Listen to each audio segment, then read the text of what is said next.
The night in Crossroads, the night in Crossroads was never still. The wind whistled through the mango branches, carrying the sharp tang of sea salt and the sweetness of ripened fruit. Dogs barked from one yard to the next, answering each other like restless watchmen, and always that single drumbeat in the distance, slow, patient, calling to the night. And in one small, tidy house at the bend of the main road, a young girl stretched and yawned. Her name was Isadora. For Isadora, the darkness was never for sleep. The night was her stage, a place for laughter, music, and the wild thrill of freedom that the daylight never gave her. Come home by 6, you hear. Not a minute late. But Isadora had a way of slipping through rules like water through fingers, or music, and outside the night was waiting. Whispering her name, Crossroads held many secrets, and Isadora was about to meet them. When the last drumbeat of evening faded, Isadora rose. She eased her window open, the wood groaning as if to warn her. Her heart pounded, not with fear but with joy. Barefoot, skirt brushing the earth, hair tumbling free down her back, she slipped into the night like a shadow. They think I'm sleeping. They'll never know tonight. The dance is mine. The village square blazed with firelight. Drummers' palms struck the goatskins, the sound rolling like thunder. Women's skirts flared, bright as hibiscus blossoms. Men stamped their feet, the earth trembling beneath them. The air was heavy with the smoke of roasted corn, the bite of cane rum, the sweet tang of sugar apples. And at the center of it all, Isadora. She moved like the wind, wild, untouchable, her laughter sharp as bells. Please like and subscribe to our channel. This is where I belong. Not in bed, not locked away. Here with the music of the night. When the sky was still gray, Isadora always took the shortcut home through the infamous Crossroads. This was no ordinary path. At midnight, it became a place of power. Long before her time, Crossroads had been a plantation with a lime factory built and operated on the backs of slaves. Their cries, their sweat, their very lives were wrung out beneath the whips of merciless masters. The cruelty, the savageness of those men carved scars into the land itself, and the earth never forgot.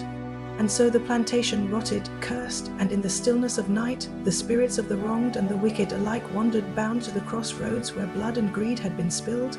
Even now, people whispered of strange gatherings under the cover of darkness, of men and women who came to bargain, pleading with the restless.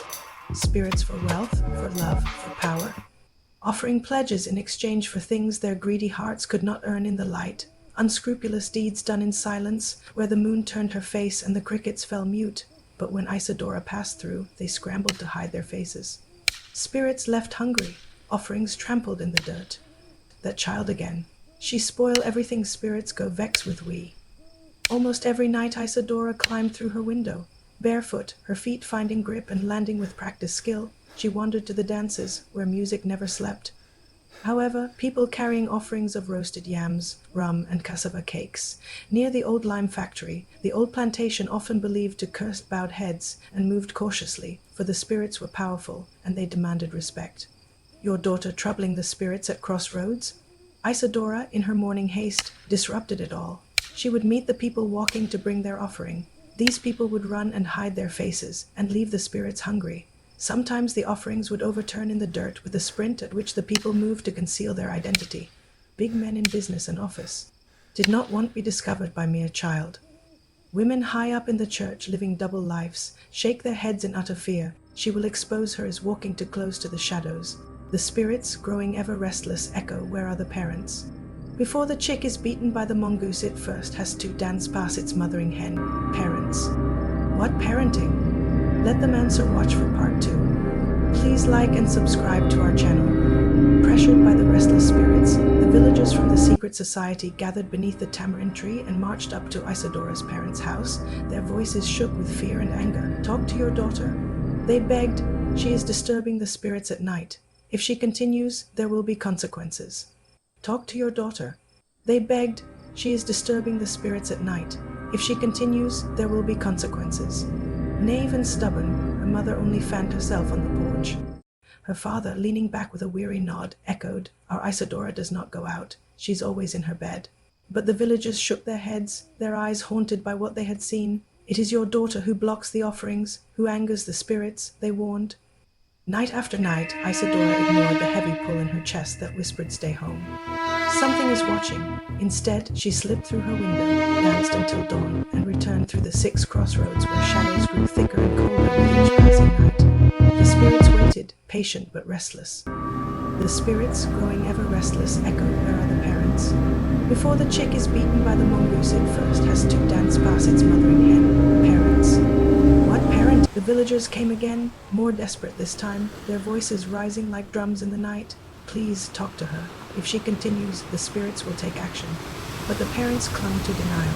She's sleeping, they repeated, though their faces grew pale and their hearts thudded with unease. One fateful night, the moon sat low and swollen, like a golden eye watching from the sky. Isadora crept down the familiar shortcut, but this time the air was different, thick, heavy. The road was cloaked in mist. Out of the corner of her eyes, she saw shapes, moving figures bent low with baskets, candles flickering in their hands. And then she saw them, dark silhouettes, closer than ever before. Their hollow eyes burned like coals, their steps silent yet thunderous in her ears. Isadora's heart slammed in her chest. She ran. The spirits surged after her, voices whispering curses carried by the wind. Her bare feet slapped the earth, pain shooting through her legs, breath ragged and shallow. She barely made it to her window, tumbling inside, gasping, trembling. She swore to herself she would never go out again. For 2 nights she kept her promise, but the lure of the drumbeats and laughter proved too strong. On the 3rd night she slipped away once more. This time the spirits were waiting. The ground trembled as she crossed the shortcut. The spirits rose from the shadows, circling her. She screamed, stumbling back, just as their cold hands reached for her. A bright light cut through the darkness. The villagers had followed her. They came chanting prayers, shaking rattles, holding torches high. Her parents were with them, their faces lined with fear and regret. Forgive her. Her mother. The spirits, growing ever restless, echo, where are the parents? Before the chick is beaten by the mongoose, it first has to dance past its mothering hen. Parents. What parent? They cried out. She is young, foolish, but she is ours. Spare her, we beg you. The spirits paused. Silence stretched, thick as smoke. Then once, we beg you. The spirits paused. Silence stretched, thick as smoke.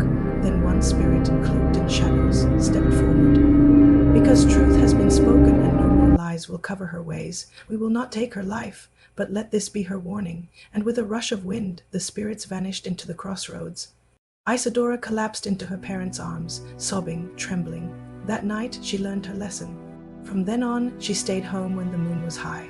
The drums of the village still called her, but she found joy in dancing with her family, laughing with her friends in the daylight. The villagers, relieved, restored peace with their offerings, and the spirits, though still watching from the shadows, never returned to harm her. And so, the tale of Isadora became a story not of death, but of deliverance, a reminder to parents and children alike. Do not hide the truth, for honesty and correction may save a soul from danger. Even now, in Central Cross, when the wind howls at midnight, you can hear the whispers. She's sleeping. She's safe. She's home.